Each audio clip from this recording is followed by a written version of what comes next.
didn't get like the actual Rakim Allah, the God MC. We didn't get that.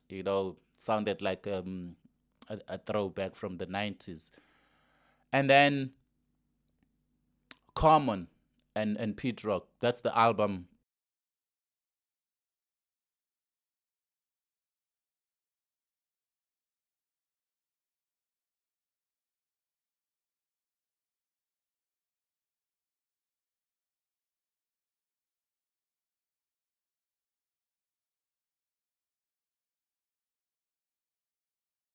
Camera rolling in 3, 2, 1. Greetings, Massive and crew. My name is Rashid K, the Beast Ran God of the HNIC. That's the head nigga in charge. Welcome to episode 128 of the Masterclass podcast. Today I'm rolling solo. You know, OG got other commitments, but he's still committed. He's still 100% part of the team, So I'm going to handle this by myself, you know. So we're going to start the podcast. We're going to start the episode on a very sad note. You guys already know that we lost Malume Vector.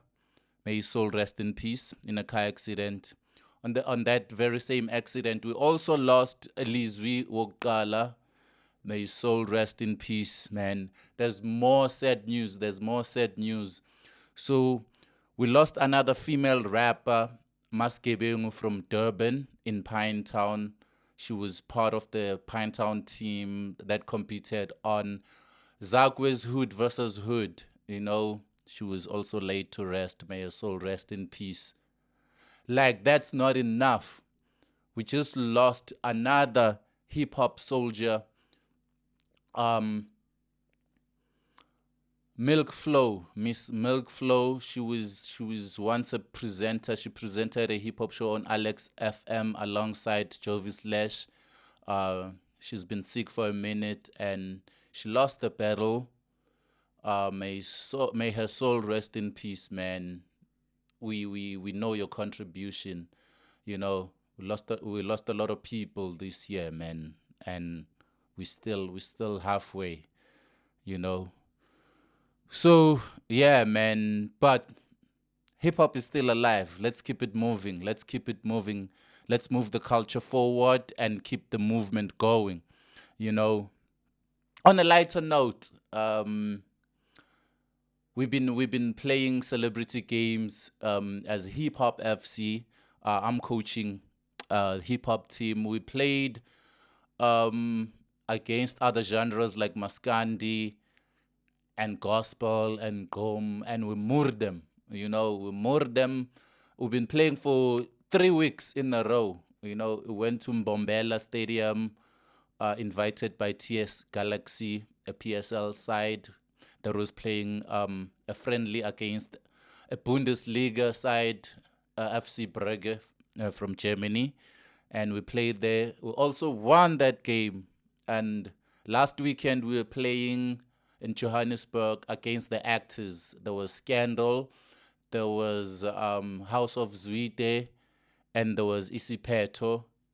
We also moored them. So Hip Hop FC is still unbeaten. Some of the goal scorers for Hip Hop FC were Casper Nyovest, Big Zulu, and Touchline. So we're still gonna play more games. If you have a team wherever you are, you can like place a challenge, and then we'll play a friendly game just for networking. It's nothing serious, but I'm loving that movement for now. You know, and there's a couple of hip hop albums that been dropping this year by old school artists, hip hop artists, internationally. We heard Rakim dropping an album. We heard Eminem dropping an album. Who else? A collabo album between Pete Rock and Common, you know. So, and what I noticed about those albums, these rappers are super dope. They're legendary in the game. But when you listen to their stuff, it sounds like it's stuff that could have been dropped any time in the 90s. it doesn't feel like 2024. I know with Eminem it was deliberate because it was the death of Slim Shady. He wanted to take it back to the real Slim Shady. That's understandable, but it still sounds like a throwback. Um, with Rakim, I'm not happy at all. I'm not happy at all because, like, after so many years, he only has 7 verses and a lot of features. Like, I'm very disappointed. The album is not whack. Don't get me wrong. I'm just disappointed by the amount of work that he put out. You know, he's got only 1 verse per song, 1 verse per song, and a lot of features. 1 verse per song and a lot of features. You know, we didn't get like the actual Rakim Allah, the God MC. We didn't get that. You know, sounded like a throwback from the 90s. And then Common and Pete Rock. That's the album I like out of the three. Common is very dope, and I think that collab or that combination with Pete Rock really worked. You know, even though it still sounds like a throwback, it's still enjoyable because Common and Pete Rock have always been making timeless music that you could listen to anytime. I don't know if the new kids are gonna understand all of that. I doubt. But my favorite album this year by an old cat is Samurai by Lupe Fiasco. That's a pretty dope album. You know, musically, lyrically, like everything is on point. You know, it's a musical album. It's not timed. You know, I know like new kids might miss it because it's a musical album. It's not a 2000 album or 90s album or a 2024 album. It needs you to understand music. You know, so yeah, that's about it with overseas cats. And oh, Kanye West and Ty Dolla Sign just dropped an album last week. You know, Vultures 2. I like it. It's also not timed. It's Kanye West being Kanye West, experimental, being musical. Yeah, it's quite a nice album. I think it's for all ages. Anyone can listen to that album and enjoy, you know, because you know Kanye West is not a top 10 lyricist. He's just like Drake. He makes beautiful music. He makes beautiful hip hop music. Um, but you can't say like he's a top tier lyricist. No. But not every rapper should be a lyricist, you know, as long as you can deliver beautiful music. Yeah, that's just about it, man. That's just about it. And um the reason I'm not talking much about South African hip hop albums, it's because we always review them on the show, you know. So I'm saving that for every episode. At the end of the episode, we review a South African hip hop album, and then I'll tell you what I think about it and how I rate it. Yeah. Now let's get to class. Let's get to class. Nkule, ring the bell. Ring the bell. You know, today we're talking about something very sensitive, something that concerns me. Um, we're gonna talk about touring, especially when it comes to South African hip hop. SA hip hop tours, we don't see any. You know, we don't see any. You know, I know Java has been handling his own tour. You know, we see other people like other genres handling tours, but we don't have hip hop artists getting on the road, traveling city to city, touring.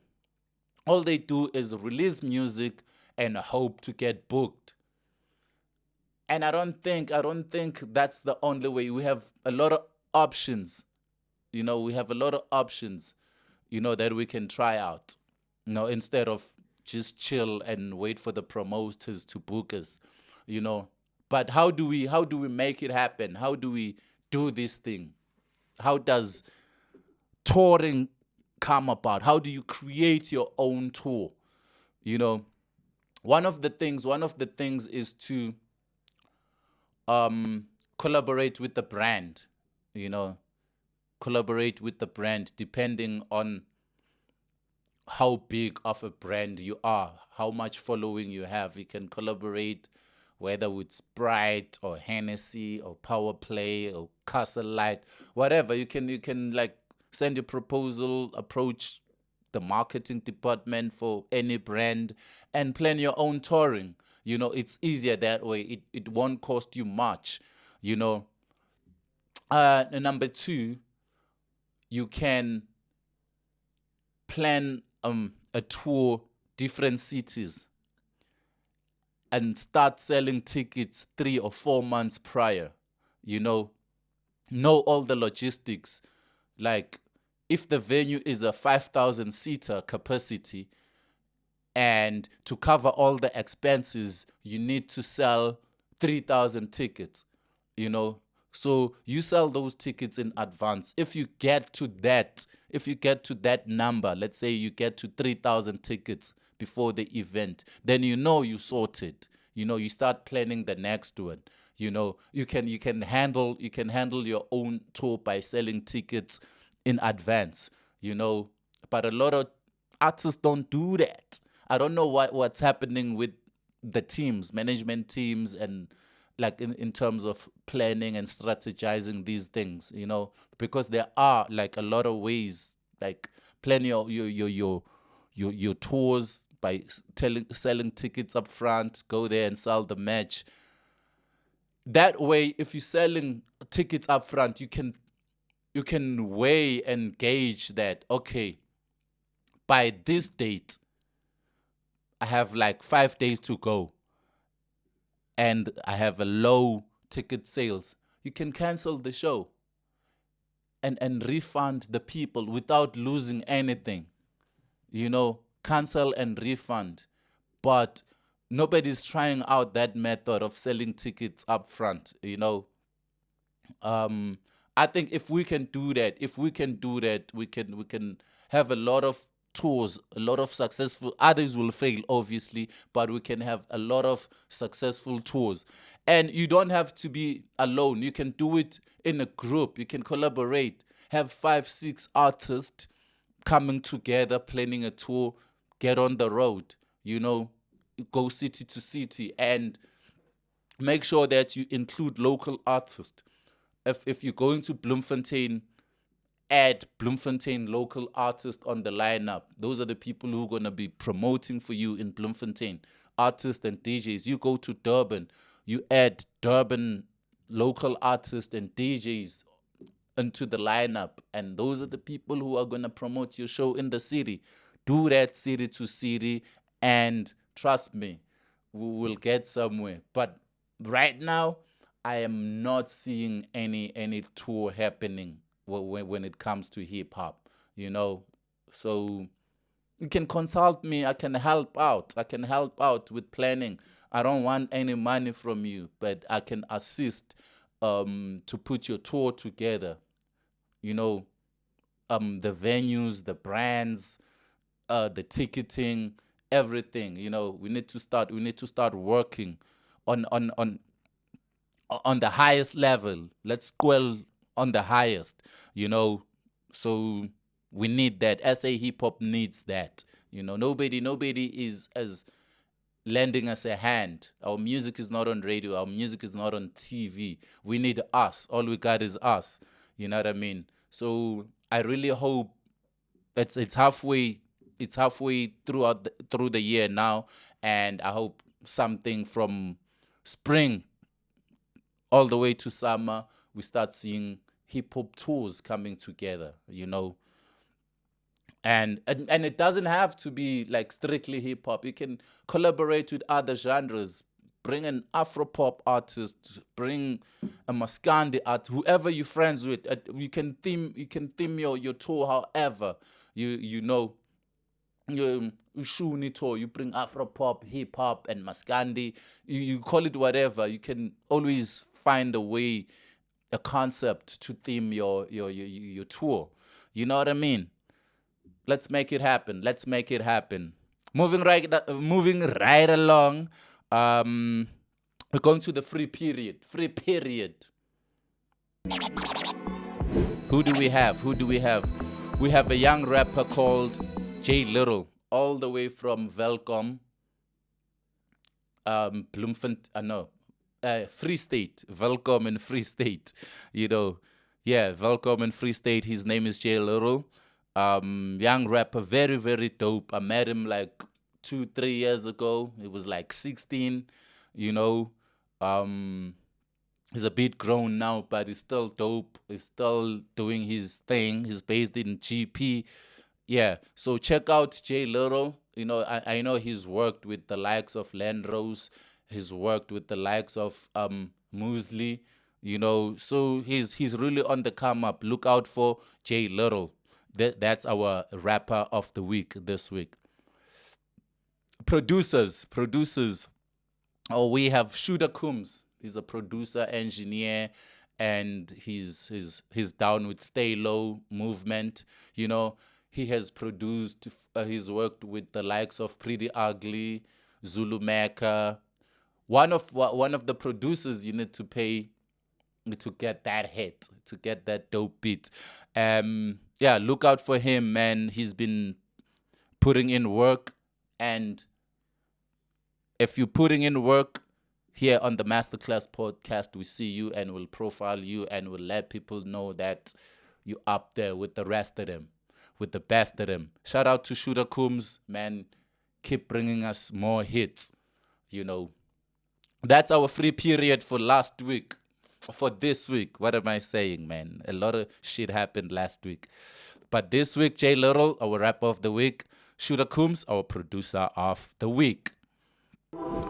Before we sign out, album review.